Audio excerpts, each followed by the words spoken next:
and welcome back to another video. My name's Destiny. We do book things here, and today we're here to do a review. So I recently picked up a weird little book with a really weird cover, and it was a total cover pick. Like, I saw the cover on my Libby app and thought, I need that in my life. I don't know what it's about. I did not read the synopsis, none of that. I just wanted it because of the cover. And that is Broken in the best possible way by Jenny Lawson. This book is a series of essays, a memoir of her life, and it was the funniest, most relatable book I have ever picked up in my life. And right now, sitting at 110 books, 111 for the year, it is my favorite of the year, and I'm going to tell you why. So, in this book, Jenny talks about having chronic illnesses and mental illness and the life she lives with her husband and daughter. And she talks about some of the crazy shit she does. And she does not mince her words. She's so authentically her that it just sings off the page from page one. If you suffer from any kind of mental illness, if you are neurodivergent in any way, if you suffer from a chronic illness, I highly, highly recommend this one. It is not one of those that I think we get a lot of sometimes, that you hear somebody having that's neurodivergent or a chronic illness, and it's usually, sometimes it can be like a self-help, like, this is how I overcome the challenges I have in my life, and this is how you can do it. No, this was more of a, look at the fucked up shit I did. And all the strangers that agree with me that they did fucked up shit too. In this one, she talks about how it's okay to be broken. It's okay not to be normal. It is her third book that she's written. I have since read the second book she's written, and the first one that she ever wrote is actually waiting on me at the library. I'll go pick it up tomorrow. But she talks about how some of the things that come out of her mouth she has to explain, and I related so much to that. She made me feel seen when I didn't know I needed to be. It at first felt like a fever dream. At first I thought, what the fuck am I doing here? I'm loving it. I'm enjoying it. But what is going on here? And then the second chapter started and I was hooked. And then the fact that she does not call the chapter after 12 what it should be. She calls it 12B. She's like, I'm not saying that. You can't make me. She talks about her editors and how she's so thankful for them because they go back and forth, and she left in the book a whole conversation they have of, you can't say that. And she's like, yes I can. That's not a word. Yes it is. I just made it a word. It's not printed in a book, so now it's a word. She talks about an email exchange she has.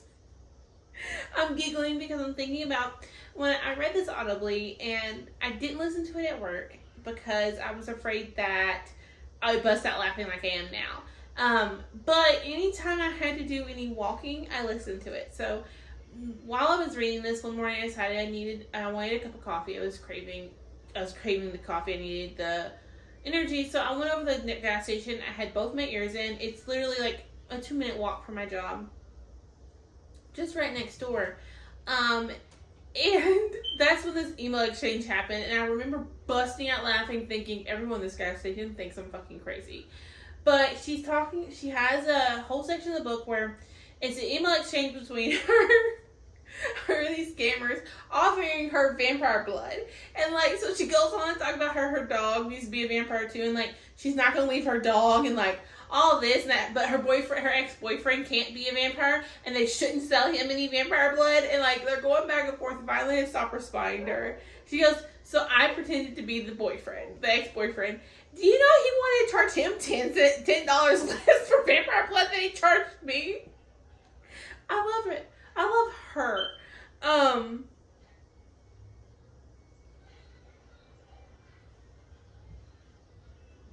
Sorry, I was reading my notes in my lap. This book was not what I thought it was going to be. It is so honest and so truthful that I am so happy I picked it up. She has become one of my favorite authors. Anything she writes, I will read. And I will probably end up buying all 3 of her books. I have 3 quotes that I want to share with y'all. First one, forgive yourself for being broken.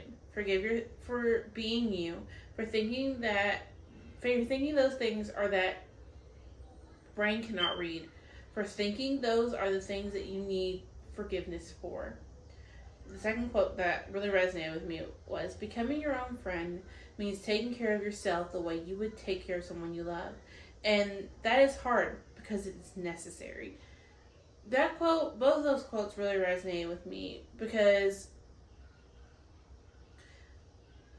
personally in my life, I have always put myself in the back burner. Everyone else come first.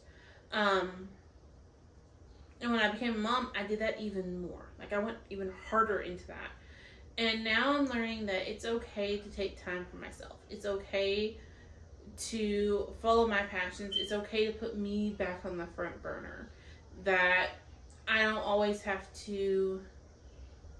I don't need to sacrifice my needs and my necessities to meet someone else's within reason.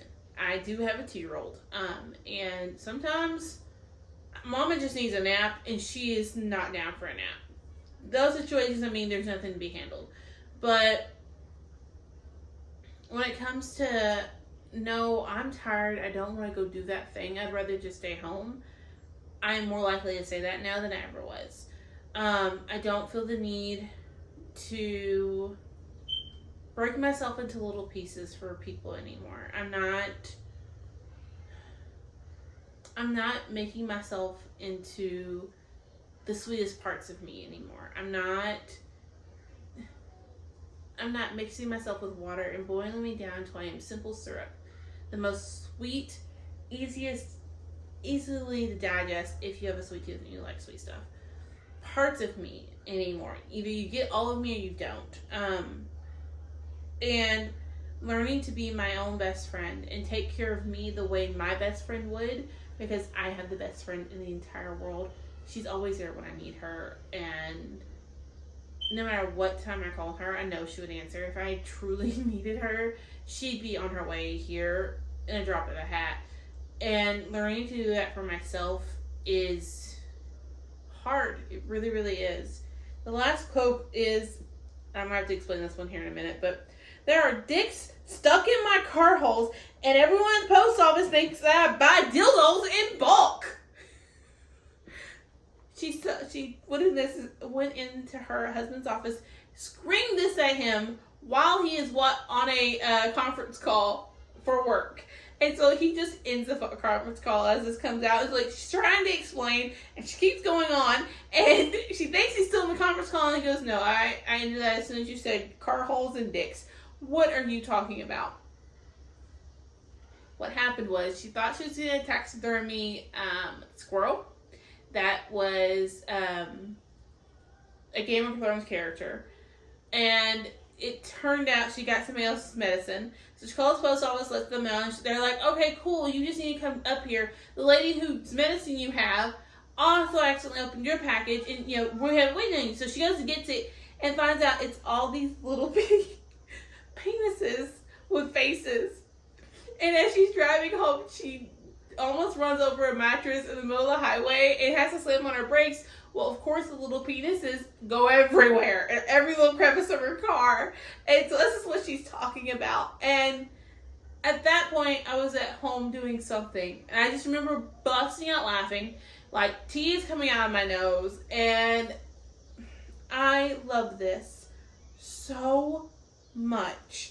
And it's definitely one of those you just have to be down for the ride. If you are not down for the ride, if you're not just down to roll with it, I don't pick this one up. But if you are and you have my kind of sense of humor, like if you find the dicks and car holes funny, I highly recommend picking this book up. Give it a try. This one came out in 2021, so it is pretty recent. she has a blog, which I have found, and I've read every post so far, and I subscribe so I can get them all, because she literally has me busting out laughing. And she makes the internet a better place. Like, just hearing her talk about how she interacts on the internet, how she's just unapologetically her, and either you take her or leave it, makes me want to do this even more. It makes me feel comfortable being on the internet. I think that for me, recording in my living room, talking to a phone is not bad. It's not hard. The hard part is posting on the internet and trying to be vulnerable when I'm scared of what people are going to think, to a certain degree, because you only can see so much. You only get to see so much in a 15-20 minute video, and even then I'm editing some of my pauses and things out, so you're still only getting one side of the story. And to be that vulnerable and let people see is hard, because most of the time it feels like they're trying to tell you a story. And for me, Jenny I don't feel like Jenny was telling me a story. I felt like she was just being her, and it very much felt like my best friend calling me, talking about, guess what the fuck I did today? Because I did all kinds of things. So yeah, I don't know how long I've gushed about this book. I loved it so much. So much. Like I said, I did read her second book that she wrote, and the second book I read. And it's called Fiercely. I'm leaving that in. I know I'm pronouncing that wrong. I can't get it right. Happy. This was another masterpiece of hers, and this one had to do more with her depression. And I wish I had read them in order, because there's some things I feel like she expanded on in the third book that in the second one she's kind of touched on, so it kind of felt like the same topics were being brought up. But she talked about how in the bright times when her depression is crippling, that she was going to be fiercely happy, and she was going to be the most ridiculous she could be. She's going to do all the exciting things, do everything, say yes to as much as she possibly could, and live her life to the most, because she wasn't going to let her depression win. And it rang so many bells, and to hear the things she gets into, just, again, it's just like the broken in the best possible way. She is so successful because she is so vulnerable and just herself. And she does not filter what she's saying. She just lets it all out. And it's like, here it is. What do you think? And my book journal spread, which you'll see, I haven't decided my July wrap-up's go up on Friday or not. We'll see. But in my book journal spread for this one, there is a cat rodeo with it's a raccoon riding a cat. It says, this way to the Midnight Cat Rodeo. Because she talks about how she got this raccoon. And he has both paws up and is just like so happy. He's actually pictured on the cover of this book. And another weird book with a weird cover that I absolutely love.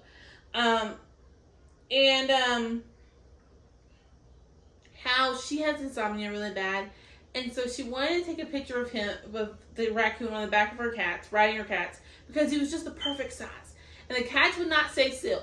Well, finally she gets one of them to stay still and goes to take a picture, and her husband wakes up and goes, "What the hell are you doing? It's 3 a.m. And the cat takes off running in the living room with the raccoon still on its back, and the raccoon actually stays. And so I found that absolutely hilarious, and it needed to be part of my book spread.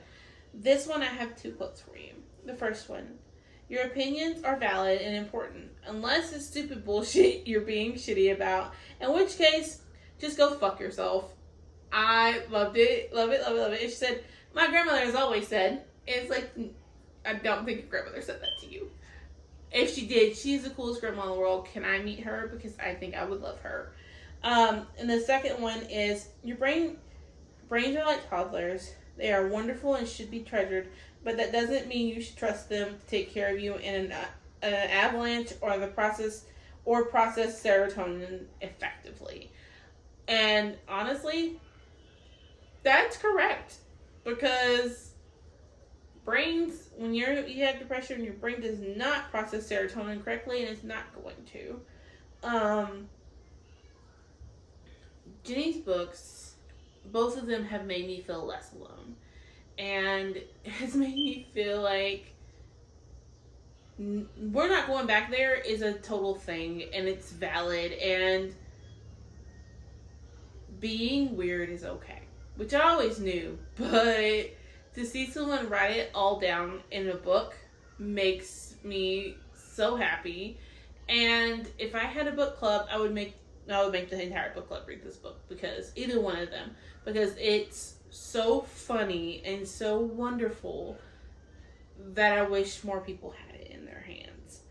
I wish it got more attention on the internet, because she deserves all the sales. Furiously Happy came out in 2015. So maybe a book in a couple years, hopefully, because I will definitely read. I'll be buying all three. But yeah, that is my review of Broken in the Best Possible Way and Furiously Happy by Jenny Lawson. I hope you all enjoyed this. I know it was a little rambly, and I just sat here and gushed about this book, but I have been so stressed out the last couple weeks, and I feel like life is falling apart around me, and these two books was bright, shiny spots in the blackness of life right now. And honestly, they both made me think it's gonna get better. Like, it will get better, and it's okay not to be okay. And if you're struggling right now, trust me, it's okay not to be okay. It's okay to ask for help. We all need it sometime.